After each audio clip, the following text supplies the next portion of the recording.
Hello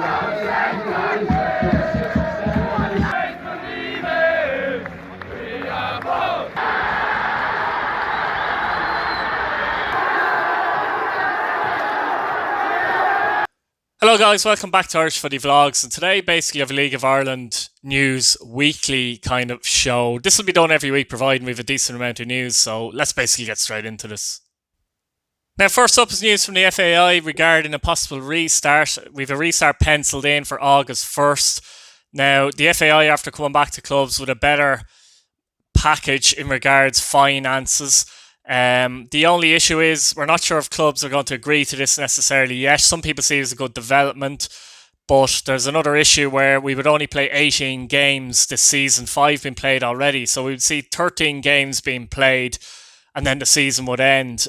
Maybe half of them would be with a crowd. We're not entirely sure yet, but that's where we're at the moment. Personally, I don't like the idea myself. We're not sure if there's going to be relegation promotion. I think if you win the championship after 18 games, 13 games coming back, remember, it dilutes it as well. Personally, I think we could finish the season and have a shorter pre-season. The pre-seasons are long enough as it is, or at least have 27 games in the season. But that's where we're at the moment regarding that.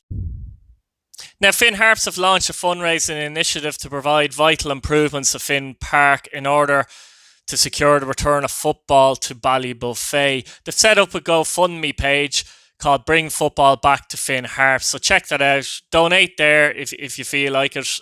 They hope to raise 30,000, which is great news for the club. In other news, Athlone Town, their GoFundMe page has raised 7,000, which is making vital improvements for the dressing rooms within the club. So good news stories there. There wasn't a big secret really, but Alan Reynolds has actually officially left Waterford FC. Rennie, who he was affectionately known as by the Munster club, spent 3.5 years with the Blues. In that time, Alan guided his hometown club to the Premier Division from the First Division. Rennie drove the club to 4th position 2018, so reached the European positions. It's thought the Waterford man will join up with Vinnie Perth at Dundalk, and also talk that he could be taking up a role with the Irish under-21 squad as well, which would be an interesting development too. It's a pity really, because I think one of the main things was a lack of communication with the chairman at the club, the Waterford FC chairman. I think that's one of the things. He spoke to him once, I think, in the last 4 months, and it's, the camel that broke the straw is back. Rennie is a Waterford man true and true. He played for the club.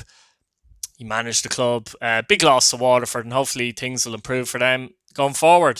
Now, there was good news for Shamrock Rovers, Bohemians, Dundalk and Derry City, as all 4 clubs received their 2020 to 21 UEFA licence. In these uncertain times, it was thought that not all would be granted, particularly Derry being vulnerable, finishing 4th. All 4 clubs have also rejected the FAI's proposal of handing out European money to the rest of the league, which was a bizarre proposal, let's be honest about it. But a further development with those clubs in Europe is that they'll be taking part in a one-legged affair. The draw still has to be made whether they'll play home or away. So, look, it's not ideal, but that's just the way it is. Now, Cobh Ramblers may be perceived as a small club, but they have big ambitions. Recently, they've launched CobbRamblersShop.com, an online store with all sorts of club merchandise. Plenty of discounts to be had in the store too. I've noticed a lot of 10% discounts, etc. But they're really building on their community in County Cork. They've launched a podcast as well. That's called Cobh Rambling, which is very good, to be fair. But keep an eye out on that, and a great news story from Cobh. Now, news reports have suggested that St Patrick's Athletic hot prospect Luke McNally is on the radar of Ipswich Town. The 20-year-old centre-half had a fantastic loan spell at Drogheda United last season and had started the season very well at Richmond Park. He played all 4 games.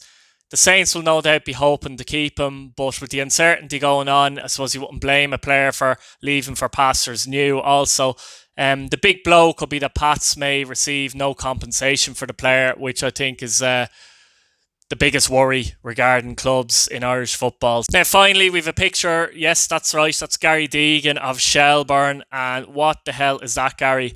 He looks like he's trying to copy me, but has done a bad job at it. The beard, fair enough. I'll give him the beard, but the head, It looks like he missed a few bits. So Gary, sort yourself out if you don't mind. So that's about it, guys. Hope you enjoyed the video. Give it a like and subscribe if you're new. Plenty of videos coming up. So yeah, I'll see you later. Good luck. Take it easy.